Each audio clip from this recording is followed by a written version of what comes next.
Welcome to another episode of No Power Panel. I'm Noam. And I'm Isaac. Okay, so it's been an interesting week in Canadian politics, Isaac. There's been a First Minister's meeting pretty much all week long, and the premiers just keep singing Mark Carney's praises, all of them from all the different political stripes. Yeah, they seem to love him. Or at least they're sucking up because they know there's going to be a lot of money handed out. I don't know which one it is. They all are just trying to make a good impression. Probably a mix of both. I think also probably they were really frustrated working with the Trudeau administration. So I think probably this is a breath of fresh air. Just because I think he's coming in and actually wanting to change things. And I think Trudeau and his people, I think, had kind of hostile, they had been in power for 10 years and they had kind of ended up with these like kind of tension-filled hostile relationships. So I'm not sure like what they expected, if he's like actually, exceeding expectations, or if like they just like feel like anything would be a breath of fresh air. I think that's probably a part of it. And I think that having somebody who is kind of as dedicated to a lot of the formalities of government as Mark Carney seems to be, a lot of the kind of traditions and things that are helpful to create some separation between the provincial and federal governments, adhering a little bit more to the boundaries and the different responsibilities for the different levels of government. I think that that's much more a Mark Carney thing than a Justin Trudeau thing. And so I think for a premier who wants to be setting the healthcare and education policy of their province, not having to do as much negotiating around those things with the federal government and being able to just govern in the way that you want to is helpful for people like Wab Kinew and David Eby, who want to be pushing a more progressive path than Mark Carney might want them to.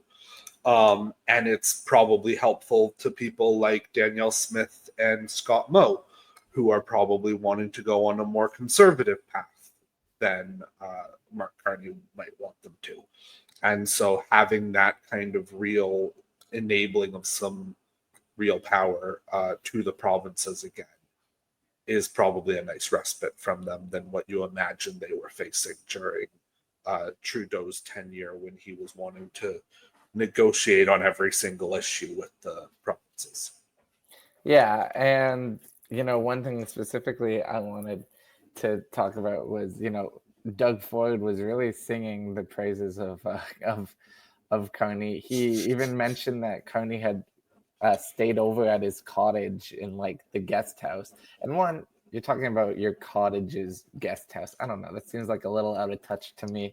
But I don't think Ford cares. He's like got the folksy persona so down. Like he can say whatever he wants, and like people won't see him as like out of touch. But yeah, he definitely seems to love him, and I don't know if that just says more about.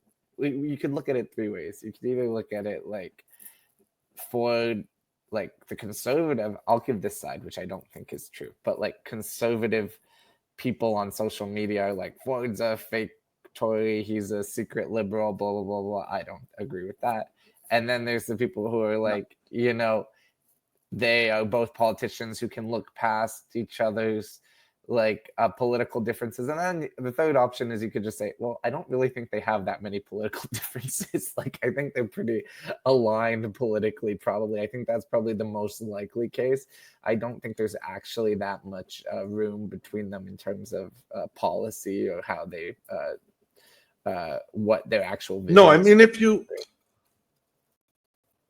absolutely, no, I 100% agree. If you kind of think about it, if you think about who from an ideological political perspective is kind of Mark Carney's closest ally at the premier's table right now, I think you probably have to conclude that it's Doug Ford. Yeah, it's Doug Ford or Tim Um, Houston. Like those are the two, and they get along with yeah, each other really well. those are Like the I think two, and that's they get the along with each. Yeah, I mean, when we're talking about who the next potential conservative leader might be, and that was coming up a lot towards the end of the federal campaign. We were talking about it on our podcast. Other people were talking about it. Those were kind of the two names that got thrown out the most. Um, and I think that on one hand, there's some wisdom to that, but we but I think that the danger to the conservatives if they went in that direction really is that they run the risk of like agreeing with Mark Carney on 80% of the issues. And just from a purely political perspective, the official opposition party can't do that with the government.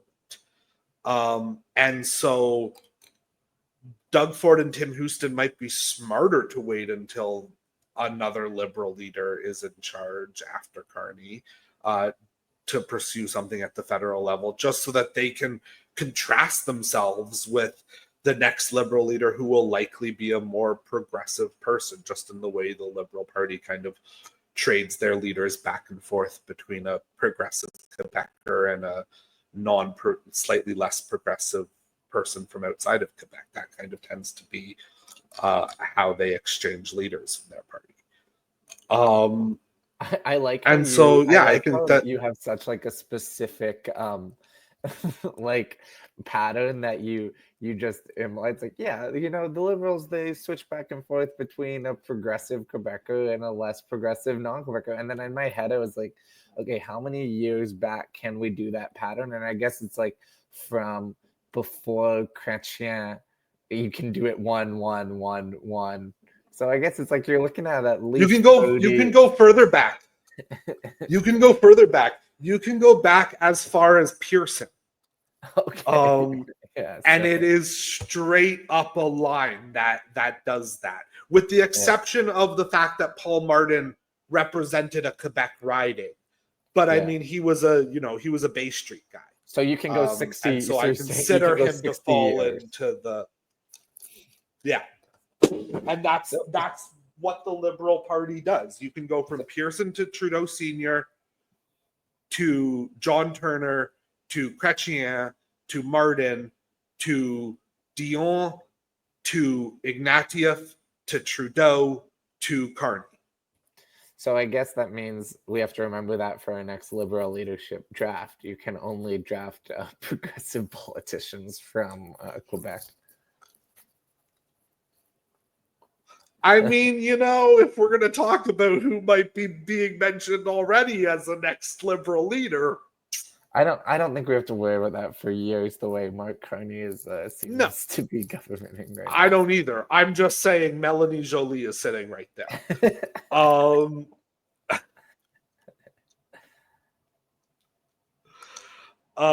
So I mean, but getting back to the discussion of the no, it's all good. And this is what it's all about, is these kinds of tangents on an hour-long podcast. We need to sometimes take these trips. Yeah, so I think that the reality is that Mark Carney is governing very much in line with the premiers who are progressive conservatives. That is who Mark Carney kind of is, I think, at his core. I think if the progressive conservatives were still a national party force, Mark Carney would be more likely to be a part of them than the liberals. When that kind of split happened, when the PCs merged with Reform, Carney was someone who went kind of in a Scott Bryson kind of way, more to the right of the Conservative Party, versus someone like Peter MacKay, who went to the more kind of centrist in the Conservative Party lane. That's his kind of political path, I think, that he's taken, and that's how the Liberals are governing right now. And in all fairness to them, it's working, right? Like, we took a look last week at numbers that showed that they were holding on to the progressive vote from the NDP and the Greens. that they had taken in the election and the bloc to an extent. And they're also eating into the Conservatives' vote that Poilievre had built up under Trudeau. Mm-hmm. And so as long as that's working for him, why would he do anything different? We're seeing the NDP premiers still praising him. Yeah. Right? Yeah. Wab Kinew was on Power and Politics a couple days ago and was singing his praises. David Eby has been singing his praises at the press conferences. It's a gambit that he has played that is working, and for now, politically, it's working. I mean, we can talk about result-wise. Yeah. Wab Kinew is threading an interesting needle, because he's having his own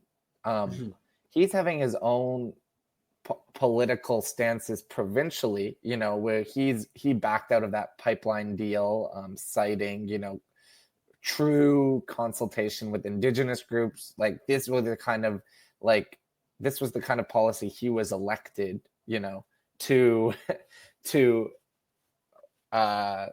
govern on, was this kind of reconciliation. Manitoba has a large Indigenous population.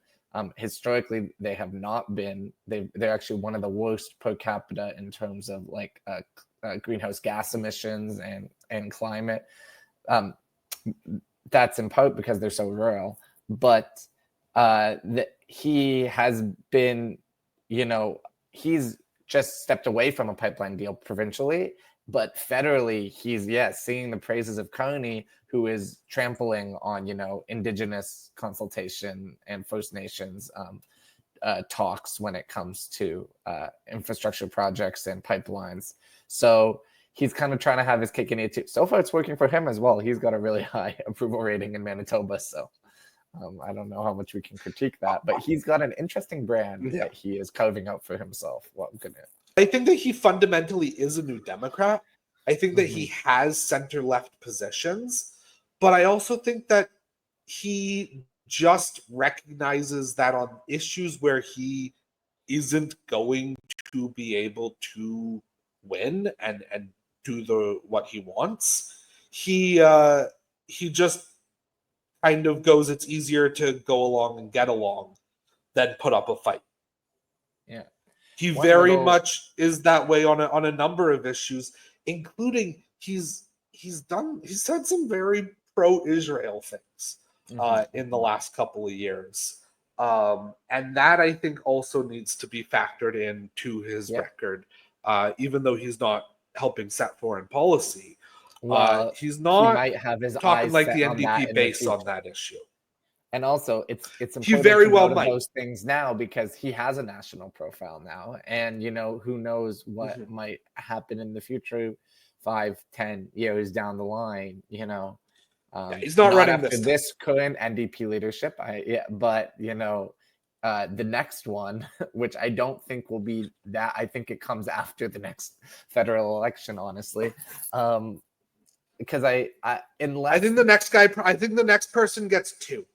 Okay, yeah. I guess the NDP gives a lot of slack, and they give a lot of rope to their candidates. Well, and it's not going to be overly difficult for them to achieve official party status in the next election. And they're going to set that if they win back a couple of their safe seats, and they'll set that as the goalpost. And so, if the leader achieves that, they'll be allowed to stay.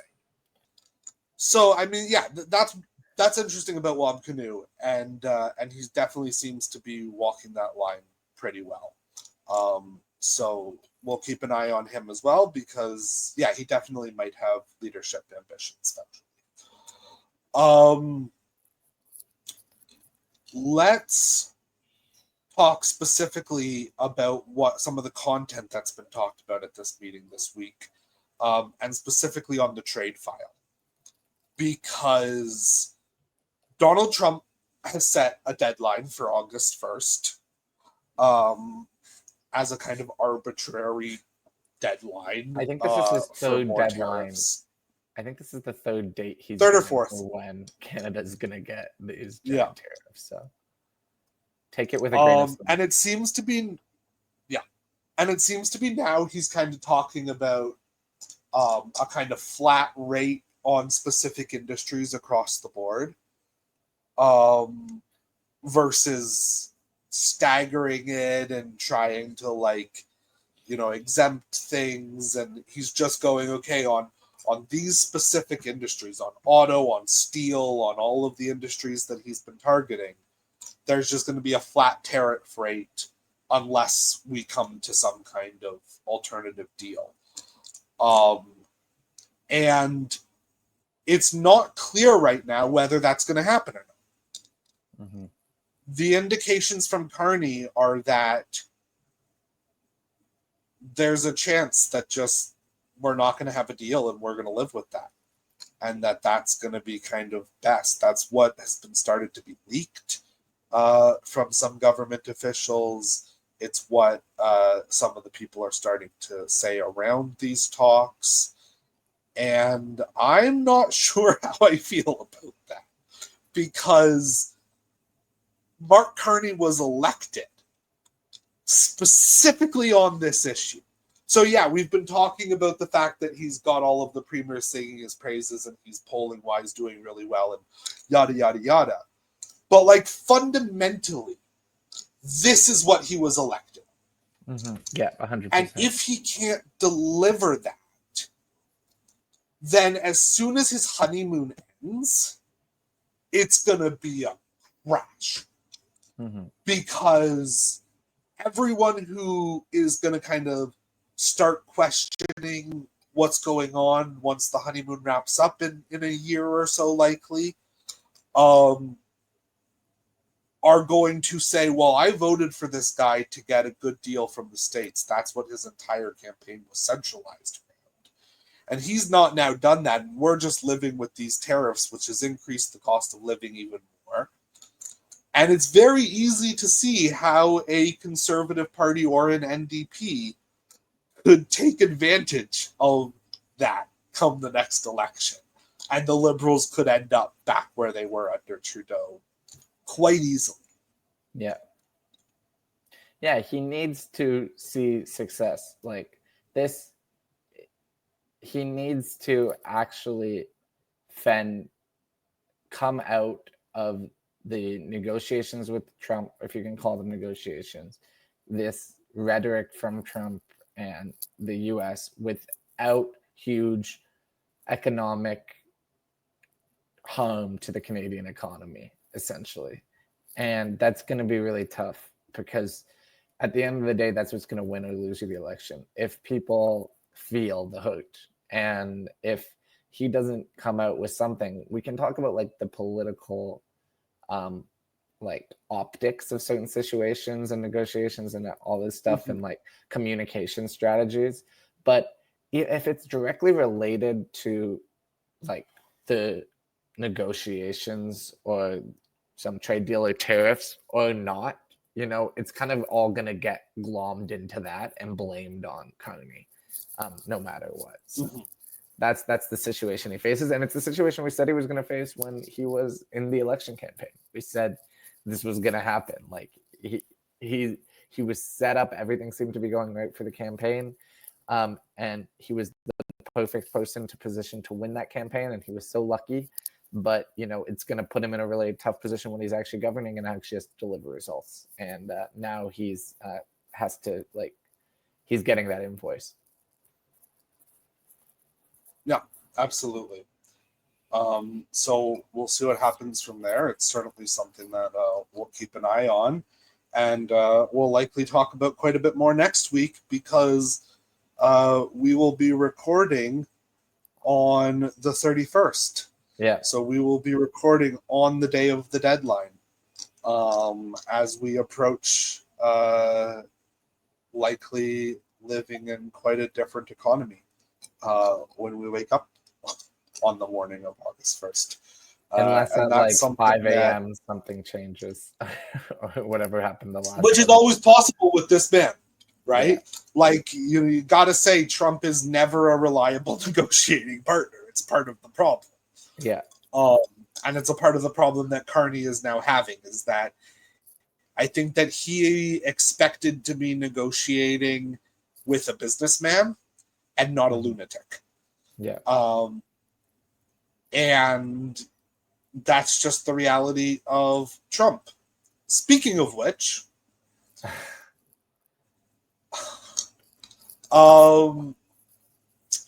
we have confirmation from the Federal Bureau of Investigation, the FBI, that Donald Trump is in the Epstein files. Yep. And which we all knew. Yep. To be clear. And why didn't Merrick Garland do anything about it? That's my question. Oh my God. I don't know that I can be angry at some. Well, I mean, okay. Trump himself. Yeah, with the exception of Trump and some other genocidal leaders in a country far from here. Wait, I'm not sure that I thought you liked BB. No. We won't change the subject. No, I mean I liked that scene in Superman.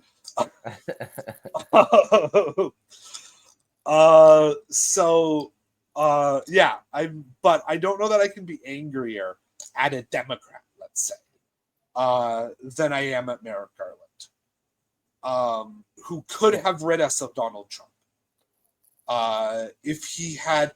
And I mean, fundamentally, there's a number of places from January 6th on that we could have been permanently rid of Donald Trump from a political sense.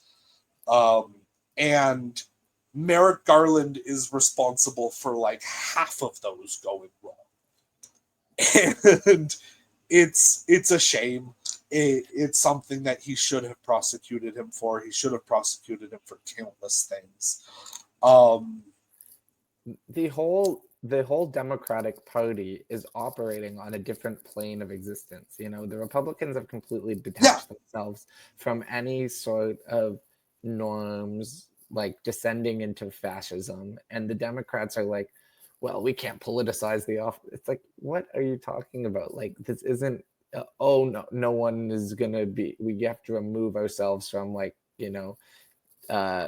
it's like politically damaging to say facts, like to operate within reality and within the laws that you say your country upholds, like, because you don't want it to be political. And it's fundamentally why the Democrats are failing and why America has been allowed to descend this far, essentially. Absolutely. I mean, the reality is that the Democrats fundamentally are still acting like it's the 1990s. They're still acting like they are the party that they were when, to be fair, most of their leadership was really starting to build their name in politics, which was in the 1990s. If you look at people like Nancy Pelosi and Chuck Schumer and the lot of their leadership in the House, a lot of their leadership in the Senate, even Joe Biden to an extent was very prominent in the 90s in the Senate. Was kind of the top of his, power in the Senate arc, you would have to conclude. And so it's the reality is that, the two parties are operating in the states are operating on two different political planes of existence. And the Democrats who are trying to pull their party into the modern era are being laughed at and are being mocked and are being harangued by the rest of the party. You look at people like David Hogg, who we've talked about in the past, and what happened to him with his role in the DNC being ousted. You look at people like Zoran Mamdani, Tim Walz being told to Zoran Mamdani getting mocked. And then you look at somebody like AOC, who I'm so angry at AOC. she votes like one of these Democrats from the 90s. She has a lot of good rhetoric, and she has a lot of what we want to hear on a lot of issues. And then when it fundamentally comes down to it, time after time after time, on issues of foreign policy and on a lot of issues of domestic policy, she votes with the Democrat caucus and against the rest of the squad. And it's damaging to the prospect of trying to pull the Democrats into the modern era. She is harmful to that prospect at this point. And it's something that Ilhan Omar and Rashida Tlaib and Summer Lee and so many members of the squad and so many progressive Democrats are trying to operate in the current political atmosphere. And the fact that their own party and their own party's leadership is stymieing them is so frustrating, because it means that on something like the Epstein files, Mike Johnson shut down the House to prevent it from voting and sent them all home. And instead of standing in the House chamber and being arrested and refusing to leave and making it a national scandal, the likes of which we haven't seen in a couple of years, they were those of them who might have been prepared to do that couldn't trust the rest of their colleagues to not censure them for doing so. And so they had to give in before even fighting on it. And it's just the nature of the Democrats right now is really ridiculous. And it's why, I go back to our draft from a couple of weeks ago, and I go, most of the people who we drafted were people who we thought at the time were the fighters, and who have proven to be the fighters on some issues. And it's because right now the people who are gaining respect amongst the populace for the Democrats are the people who are operating within the current Overton window. Yeah. I just don't see where the party goes from here. I don't see a way out. There just seems to be so much rot inside that they're not an opposition. They're not delivering on what an opposition needs to be in this moment. Yeah. And fundamentally, a part of that is just the fact that in the States, things are not quite set up that way, right? Yeah. They're operating like a minority rather than an opposition. Mm-hmm. And that's a problem to a certain extent with the way that Congress is set up to run in a very partisan way. Yeah. More so than even our parliament is. Mm-hmm. Right. Our speaker is a neutral, or supposed to be a neutral arbiter, a neutral referee. Mm-hmm. And their speaker is literally the leader of one of the parties in Congress. Mm-hmm. And that happens in both directions. Yeah. But it leads to this kind of fundamental unfairness systemically, that the Democrats are capitulating to instead of fighting back against. Yeah. And that's the fundamental problem there. So, yeah, no, go ahead. No, I was just going to segue. No, I was too, so you go.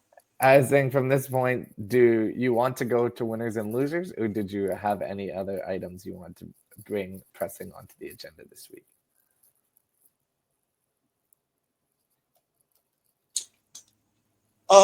Did you see Mehdi Hasan's Jubilee? Yeah, with the fascists. Yeah, I saw that. And then, do you want to give the background on that? The exposition? Yeah. So, if you don't know, and I don't know why you would be listening to us and not know what Jubilee is, but in case someone's out there. Jubilee is a YouTube channel that brings together different sides, and their supposed mission is to try to create a space where people with different opinions can talk to each other, and there can be a kind of coming together of ideas in the modern environment, largely on political issues, but on some non-political stuff as well. Really, they're a factory for clickbait. And one of their shows is called Surrounded. And fundamentally what it is one person who is a kind of prominent figure of some sort sits in the middle of a circle of people who all disagree with them on some kind of issue or on something fundamental. And they all take turns debating this one person. And the one person makes various claims that all of these people are trying to rebut. And Mehdi Hasan, the journalist and television host, and now the founder and CEO of Zateo, was their most recent guest. And he was supposed to be debating 20 far-right, self-identified far-right conservatives. And so he showed up, and he was prepared to debate these people on Trump. And then these people, one by one, came to tell him that they were fascists, they were white supremacists. One of them talked about wanting a white genocide. One of them talked about wanting... a number of them told Mehdi to get out of the country. Mehdi is a naturalized American citizen. And they were telling him to get out of the country. They weren't meaning back to Britain either. Let's be very honest about that. And there was one guy who said that General Franco was who he thought was the best example of somebody he wanted leading America. He self-identified as a fascist. And he's now lost his job. He's raised over $30,000 online from other far-right lunatics. I saw today that was a grift. That like he Was never actually had. I don't know if it's true. I didn't look into it, so I don't want to speak on it too much. But like I read quickly today that it was like he runs his own like far-right media little circus he's got going on, and this like him saying he lost his job was like fake. Like he's already like he's made his views known in public before. Like it's not like he had a job where they didn't know who he was, and like that was like a made up page. But I don't want to say that like with authority, but I also want to just like put that out there. He is also somebody whose Twitter account, even before this and still now, is followed by the leading candidate for Texas Attorney General in the Republican Party. Mm-hmm. So to anybody who's sitting and thinking that these people are outliers, no, these people are the current base and influencers of the base of the Republican Party. And this has gotten a lot of backlash online. There's been a lot of people who are saying, why are we platforming this? Why are we doing this? Why fundamentally what's going on? And I don't understand why platforms exist to make it seem like there are two equal sides. When you're talking to a fascist, when you're talking to a Nazi, there are no two equal sides there. Yeah. There are no two equal sides to somebody. There was a guy who was Iranian and had such a hate on for for Iran and for Palestine, that he was saying that he was trying to say, well, the Palestinian children who have been murdered did something to deserve that. Like, it's sick and it's twisted. Yeah. You're also putting Mehdi Hasan in a dangerous position. You know, you're putting him in a room with all these people, and it's not like there's like one side, he's as dangerous to them as they are for him. It's like, no, there's a balance here, that of power, that you're creating this like network effect with all these people, and putting someone who is literally being threatened by them. It's not a safe position to have your quote unquote guests, you know, on your media platform. Absolutely. He's gone on the record and said that it's not like these people were putting on this as a persona, and then off camera they were friendly with him, and they were. He has gone on the record, and without revealing contractually what he's not allowed to reveal around what happened off camera, he has been open about the fact that the things that were said to him off camera were worse than the things that were said on camera. And that he felt threatened in that environment. He felt unsafe. And he showed up with security that he himself provided, because he was already concerned about what showing up to debate far-right conservatives were going to look like, not even realizing that these people were straight up fascists and Nazis and genuine racists and self-espoused racists. People who follow people like Nick Fuentes and people like that. This is who these people fundamentally are. Mehdi Hasan handled it brilliantly. These people were all absolutely spent 2 hours getting destroyed one after another by Mehdi, who is one of the best debaters in the world, literally wrote the book on winning an argument. And so that was, you know, I'm not going to pretend that I didn't watch it all and enjoy parts of Mehdi destroying them all. But fundamentally, I think that it really raises a lot of serious questions about having these types of discussions in the future. And that's the problem too. Jubilee's going to keep doing it as long as they know, okay, well, we're going to get people who come on and watch because they want to watch the right get destroyed. And at the same time, you're voicing these, you're giving these views platforms that they shouldn't have. You know, that's the danger here. So that is the danger. I mean, Cenk Uygur has announced that he's already filmed one that's going to be coming out in the next couple of weeks. I have my disagreements with Cenk on a number of issues around the way that TYT has done things in the last little while, and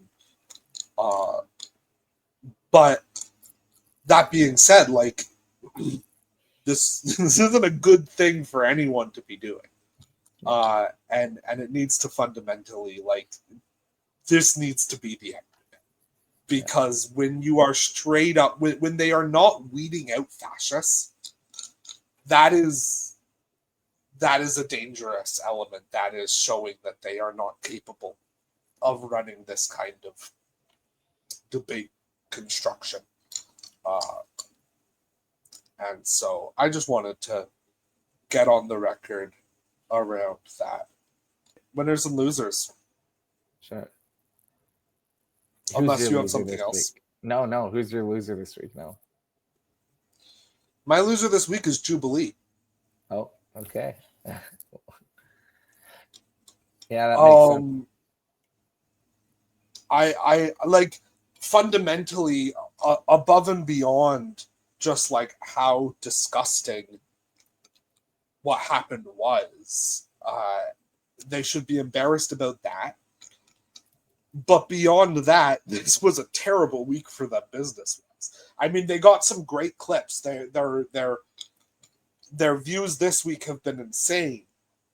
Yeah. But a lot of their views have been from people who are going, this is the last thing of Jubilees I'll ever watch. Yeah. because fundamentally their entire business model has been proven to be a failure in this week. And so this will likely be one of the last weeks that they have millions and millions and millions of views on their big video of the week, because fundamentally they broke their own business model by not actually having a safety in place to prevent this kind of thing happening. I don't know who would agree to be a guest on Surrounding. Who would agree to be one of the central figures after Mehdi was ambushed in the way that he was. That was unfair to Mehdi, and Jubilee should be ashamed of the way that they have handled this. So they're my loser for the week. Who's your loser for the week? My loser of the week is the American Department of Justice, and a system that's supposed to be in place to provide checks and balances on the White House, and the White House is supposed to be at arm's length from the DOJ, and all these, we're seeing a crumbling of these like historical norms. And I think this is just like Trump's closeness to the DOJ and his DOJ, and what he can get away with respect to what historically he should be punished for. They're pointless when it comes to the relationship with the White House, and that's my loser this week. Sounds good. Yeah, I think that's totally fair. They certainly deserve it, and they deserve it under both Biden and Trump this week. So that's that. And who's your winner? Who's your winner for the week? Okay. You start with winners. Who's your winner?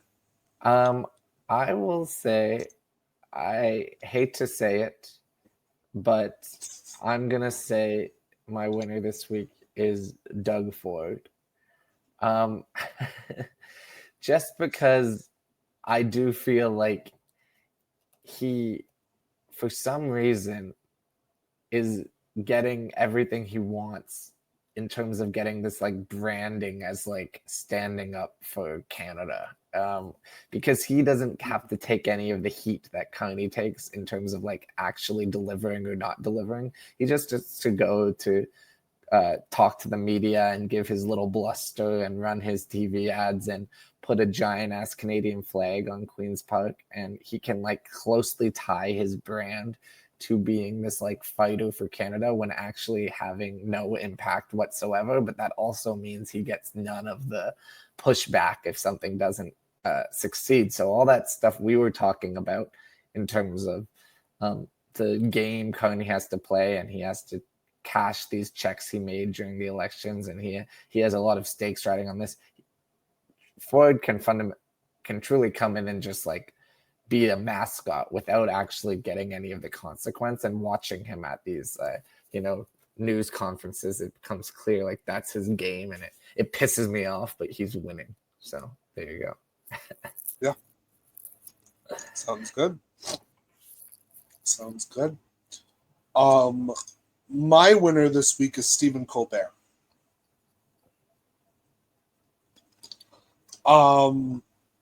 Because only Stephen Colbert could have his late night network show canceled and end up in a better position, perception-wise, public perception-wise. Well, Conan had that happen to him, but yes, I'll take Conan had that happen to him, but under very different circumstances. But to your exact wording of the statement you made, no, you're right. It applies to Conan. Right. It applies to Conan too. Stephen Colbert, for those that don't know, Paramount announced that they were canceling The Late Show with Stephen Colbert. They were canceling the entire Late Show brand because they are wanting to work with the Trump administration. And Stephen Colbert has been too critical.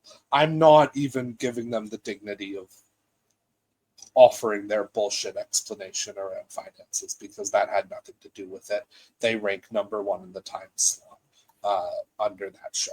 So there was nothing financial to do with this decision. It was purely, except from the perspective that Trump would have sued them again and again and again had they not done it. And so that fundamentally was why they have done this. And they're wanting their merger to go through. They've given Trump a bribe to make that happen. And they have, as a part of that bribe, fired Stephen Colbert. And he has been, this has been talked about by everybody. This is not being kept a very good secret by Paramount. It is all but confirmed. Everyone knows that this is what has happened. And Stephen Colbert has been untethered and unmoored, and that's enjoyable to watch. He's put on some of the best shows of his life in the last week since this decision was announced. He fundamentally is taking the gloves off in a way that he hadn't up until now. I wish that he had previously. But I really do think that he has won this week. From that perspective, he's been, everyone has been talking about how much they love him. Even people who might not actually love him have been talking about how much they love him, because it's just what they have to be doing right now. And so Stephen Colbert is my winner for the week. Sounds good. Positive note to end on, I guess. Not positive that his show got canceled. Well, it's been an interesting episode this week. Yeah. Ups and downs. Ups and downs. That's a part of talking about politics. And sometimes we're gonna have these weeks where just like there's not really anything fun that we want to be talking about. But then I guess we'll talk. That's where we are. We'll talk next week. We'll see where we're at. We'll see where we're at on Tariff Day. All right. Take it easy. Have a good week, everyone. See ya. Bye.